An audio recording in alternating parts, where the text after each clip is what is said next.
Hello दोस्तों। आज की हमारी कहानी है बदलाव। कहानी अच्छी लगे तो लाइक कीजिएगा।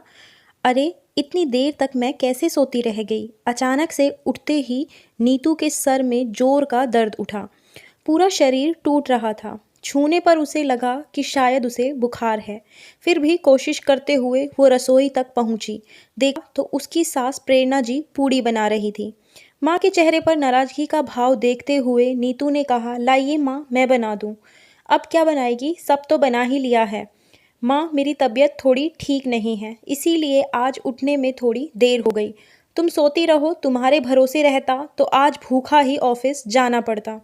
वो तो अच्छा है माँ, कुछ दिनों के लिए हमारे साथ रहने आ गई है। नहीं तो। नीतू को अपनी सास की बातों से इतना दुख नहीं पहुंचा जितना अपने पति रितेश की बातों से। नीतू अपने पति के साथ शहर में रहती थी। उनका एक छोटा दूध मुहा बच्चा था। उसको देखने के लिए उसकी सास प्रेरणा जी शहर आई थी।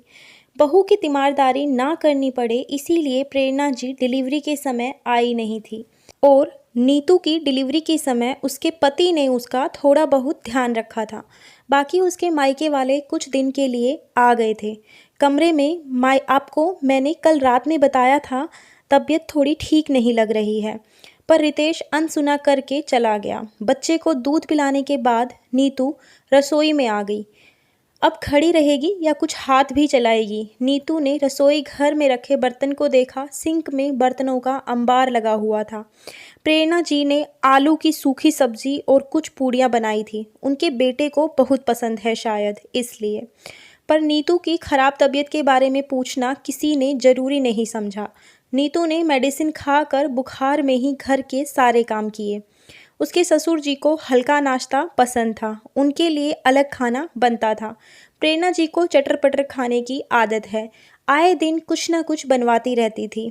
नीतू का बच्चा अभी बहुत छोटा था, उसका भी ध्यान वो खुद रखती थी। प्रेरणा जी अपने पोते का भी कोई काम नहीं किया करती थी। अरे, ठीक से मालिश कर देख, हड्डियाँ कितनी कमज़ोर हैं। नीतू के मन में आया कि कह दे आप कर दीजिए, पर वो जानती थी यही जवाब आएगा कि अपने बच्चों की मालिश की, अब क्या बच्चों के बच्चे की भी करेंगे। बहरहाल नीतू ने उसी हालत में जैसे तैसे काम किए। शाम होते होते उसका बुखार और बढ़ गया। अब वो बुखार में कराहने लगी थी। उसे रह रह कर अपने मम्मी पापा की याद आने लगी। कैसे उसे थोड़ा बहुत भी बुखार हो जाता था तो घर के सारे लोग उसकी देखभाल में लग जाते थे। यहाँ तक कि छोटी सी छींक पर भी मुझे आराम करने का मौका मिल जाता था। मम्मी कितना कहती थी, इतना लाड़ प्यार ससुराल में नहीं मिलेगा, काम करने की आदत डाल। पर मैं ये कहकर भाग जाया करती थी कि मम्मी, मुझे तबीयत खराब में काम करना बिल्कुल नहीं पसंद। ओह, अब अपनी पसंद कहाँ, अब तो दूसरों की पसंद का ध्यान रखते रखते अपनी पसंद भूल चुकी हूँ। कहकर नीतू की आंखों में आंसू उतर आए। खुद को बहलाते हुए, अपने मन को समझाते हुए यही कहती है, तब का समय अलग था, फिर भी समय तो बीत जाता है, पर यादें ही साथ रह जाती हैं। यहाँ देखभाल तो दूर, कोई तबीयत पूछता भी नहीं था। ऐसे ही यादों में खोई नीतू की आंख लग जाती है। शाम को प्रेरणा जी चाय का इंतजार करती थक गई। तब अपनी बहू के कमरे में जाकर झांका। बहू बेसुध सी पड़ी हुई थी और छोटा सा उनका पोता सुसु करके गीला कुनमुना रहा है। हद होती है आलस और कामचोरी की। मेरा पोता रो रहा है और तुझे सोने से फुर्सत नहीं है।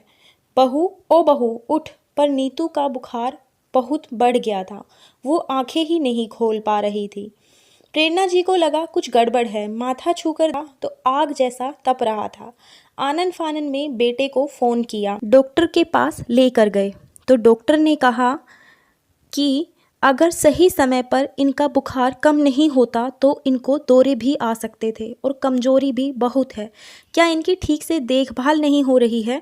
डॉक्टर की बात सुनकर नीतू का पति सकपका गया, जैसे कोई चोरी पकड़ी गई हो। सुबह ही तो नीतू मुझसे कह रही थी और मैं उसकी बातें सुने बिना ही चला गया। ओह, शर्म आनी चाहिए मुझे। जो पत्नी मेरे सुख के दिन रात एक कर देती है, उसका मैं हालचाल पूछना भी जरूरी नहीं समझता। देखिए, अभी इनको एक सप्ताह सख्त आराम की ज़रूरत है। जी डॉक्टर साहब। डॉक्टर के जाने के बाद प्रेरणा देवी का बड़बड़ाना शुरू हो गया। लो, अब बहू की खिदमत करो।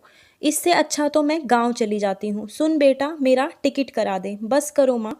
नीतू ने क्या आपकी सेवा में कभी कमी रखी है क्या? आपका फर्ज नहीं बनता जब उसको ज़रूरत हो तो उसका ध्यान रखें? गलती तो मेरी है माँ, जब मैं ही ध्यान नहीं दे पाया तो वो सबकी ज़रूरतों का ध्यान रखती है और मैं उसकी ज़रूरतों का ध्यान नहीं रख पाया, ना ही कभी उसकी पसंद नापसंद जान पाया। प्रेरणा जी को 2-4 दिनों में ही बहू की कद्र पहचान में आ गई थी, जब सारे काम उनके सर पर आ पड़े थे। इधर नीतू को जब थोड़ा सा तबीयत ठीक लगी तो उठकर रसोई में काम करने के लिए चली गई।